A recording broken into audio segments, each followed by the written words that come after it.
I remember the taste of blood in my mouth more clearly than the crash itself. The steering wheel slammed into my ribs and shattered glass spilled across my lap like sharp, glittering pain.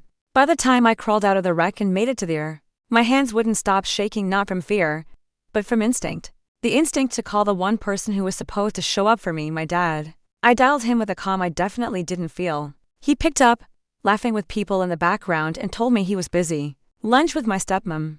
Couldn't just leave. A moment later his text came through saying the same thing. I replied with okay. I didn't mean it. And he should have heard the crack in that single word, a crack deeper than the one the doctor later found in my ribs. I used to trust him. He used to wait for me outside school in that faded beige Corolla, leaning on the hood like a man who knew exactly what mattered. He'd smile and say, "I got you, kid," and I believed him. Even after Mom died and his smile stopped reaching his eyes. Even when he remarried to Fast and filled her house with perfumes that weren't hers and laughter that never belonged to us. I kept telling myself he had a right to move on. But he didn't just move on, he replaced. He replaced holiday traditions, my mom's pictures on the walls, even the way he used to look at me like I was the one steady thing in his life. Somewhere along the way, I became background noise in his new world. That was the first crack. It started small, him forgetting my exam results, then missing my birthday for a business trip, even though I later saw beach photos. And then came the night I overheard him tell my stepmom, "She's 19. She'll be fine. She needs to grow up anyway." I froze in the hallway, my hand on the light switch, thinking, fine. If I'm already on my own, I'll act like it. And then came the betrayal I couldn't unsee, a neatly sealed envelope in the mailbox, full of unpaid bills and charges I never made. Loans he had taken out in my name. My own father had used my identity like spare change. Something in me went cold that day. Not anger.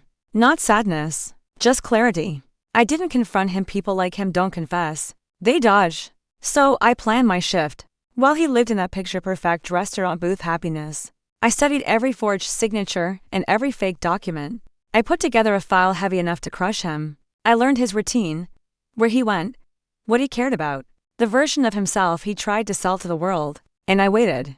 Revenge isn't rage, it's timing. Step 1, report the identity theft quietly. Step 2, submit my file, clean and irrefutable. Step 3, ask the officer on my case for one favor. I gave him the address of my father's favorite restaurant, the same place he was sitting when he refused to come get me. He couldn't just leave. The officer glanced at the bruises blooming across my arms like purple warnings and nodded. Back in there, I sat under harsh fluorescent lights, phone dim in my hand, ribs aching. But inside, I felt steady. Meanwhile, miles away, my father picked a grilled chicken, laughing with my stepmom. He didn't see the two officers walk in, didn't notice the room fall quiet, but he heard his name. "Sir, we need you to come with us." His fork stopped midair. My stepmom grabbed his wrist.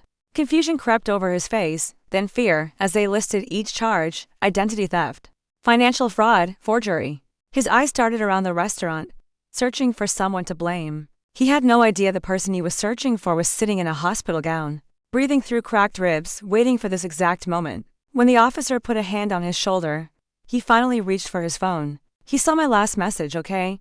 And I hope he finally understood what it meant. Hours later, when the hospital released me, I stepped outside into cold air that tasted like freedom. My bruises still throbbed, but nothing hurt as deeply as all the times he chose someone else over me. Now he answers to the law he thought he could outrun. Now he knows what it feels like to sit and wait for help that never comes. I didn't destroy him, I just held up a mirror. He did the rest. People say revenge doesn't heal anything. They're wrong. Sometimes justice is the only thing that lets you breathe again. And that night, walking out of there alone, I breathed easier than I had in years. Because for the first time, I didn't need him to say, "I got you, kid." I finally had myself.